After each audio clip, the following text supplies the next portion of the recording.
नमस्कार, जय श्री कृष्णा धनु राशि वालों। आज मैं आपके लिए लेके आया हूँ दो महापर्वों के महा उपाय।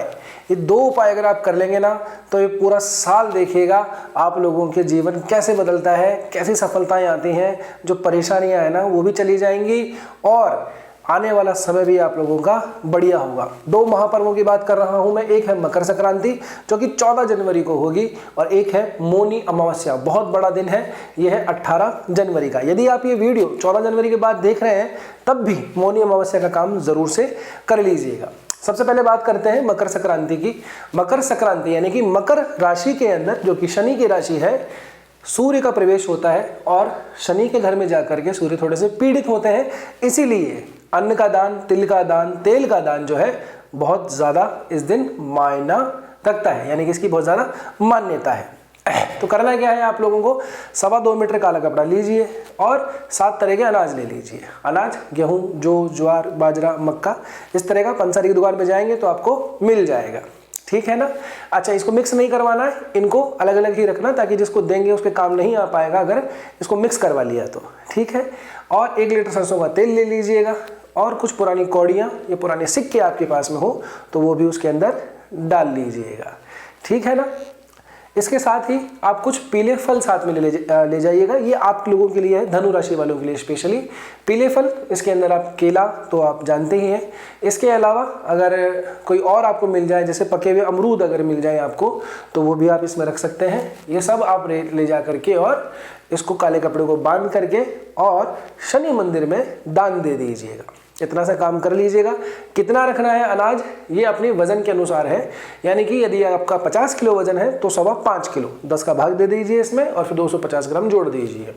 50 किलो या उससे ज़्यादा है तो 5.25 किलो, 60 किलो या उससे ज़्यादा है यानी कि 70 से कम, 60-70 के बीच में है तो 6.25, 70 प्लस हो तो 7.25 किलो। इसी तरह से आप लोगों को अनाज रखना है। ठीक है ना।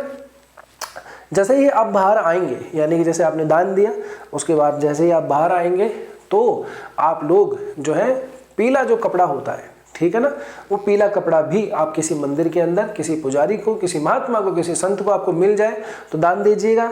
अगर नहीं है तो गैया है, जो हमारी गैया माता है, उनको आप गुड़ और चने ज़रूर से खिला दीजिएगा।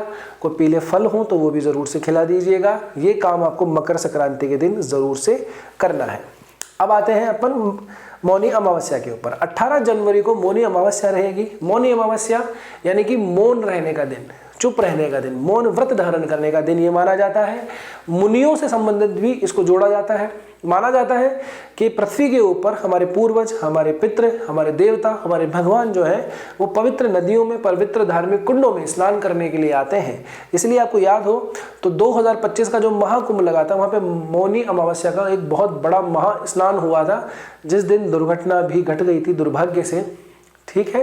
तो यदि आपके आसपास, जरूरी नहीं है कि प्रयागराज का ही त्रिवेणी संगम हो, यदि आपके आसपास कोई त्रिवेणी संगम है, त्रिवेणी संगम मतलब यहाँ पे 3 नदियां आपस में मिलती हैं, या फिर कोई धार्मिक कुंड जरूर होगा आपने आसपास जिसकी धार्मिक मान्यता होगी, जहाँ पे धार्मिक स्नान आदि करने का रिवाज रहता होगा, वहाँ पे भी जाकर के आप सुबह स्नान जरूर कीजिएगा।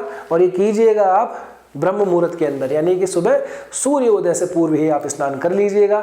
स्नान आदि करने के बाद, जैसे कि मैं कह रहा हूँ, पूर्वजों का दिन है ना, पितरों का दिन है, भगवान का दिन है, तो पता नहीं किस रूप में आकर नारायण मिल जाएगा, तो आप लोगों को कुछ दान भी देना है। दान में आप कंबल दे सकते हैं सर्दी से बचने के लिए, या फिर आप पीले वस्त्रों का दान जरूर से कीजिएगा। पीले वस्त्र, इसमें चाहे पीली आप शॉल ले लीजिए, पीले कंबल ले लीजिए, ठीक है ना।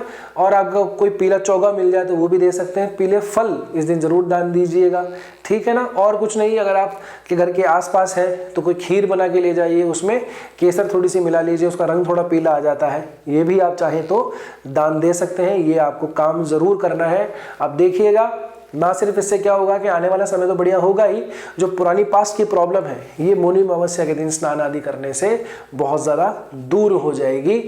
प्रयागराज जैसी जो संगम है वहाँ तो कहा जाता है कि जो हमारे पाप हैं वो नष्ट होते हैं, लेकिन आप ये मान के चलिए कि किसी भी धार्मिक स्थल के ऊपर, किसी धार्मिक तीर्थ के ऊपर जाकर के यदि आप स्नान करते हैं तो आपका जीवन जो है बहुत ज़्यादा सुखी हो जाएगा।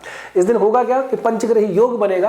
पंचग्रही योग मौनी अमावस्या के दिन बनेगा। इसमें सूर्य, मंगल, चंद्र, बुध और शुक्र ये पांचों ग्रह मकर राशि के अंदर रहेंगे और उत्तरा आषाढ़ा नक्षत्र के अंदर रहेंगे। उत्तरा आषाढ़ा नक्षत्र जो है वो सूर्य का ही नक्षत्र है।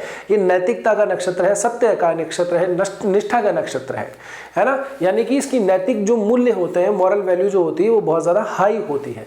तो इसीलिए क्या है, चुप रहा जाता है, मौन धारण करके अंदर के सत्य को तलाशा जाता है ना। तो आपको भी यही प्रयास करना है, क्योंकि गृहस्थी हो, मौन धारण तो शायद मुश्किल ही कर पाएंगे, लेकिन फिर भी जितना हो सके उतना कम बात करें, किसी की बुराई ना करें, झूठ ना बोलें, गंदा आचरण बिल्कुल भी ना करें। जितना हो सके उतना अंदर आप ध्यान लगाने का प्रयास करें और जो मैंने काम बताए ज़रूर कर लीजिएगा। क्या पता कौन आपसे मिलने आया है, कौन भगवान आपको दर्शन देने आ रहे हैं, ये काम ज़रूर से कर लीजिएगा। तो आशा करता हूँ आपको ये वीडियो पसंद आया होगा। पसंद आया है तो ऐसे ही अपडेट पाने के लिए चैनल को सब्सक्राइब कर लीजिए। लाइक तो आपने अब तक कर ही दिया होगा। मिलते हैं अगले वीडियो में, तब तक के लिए जय श्री कृष्णा, जय श्री राम।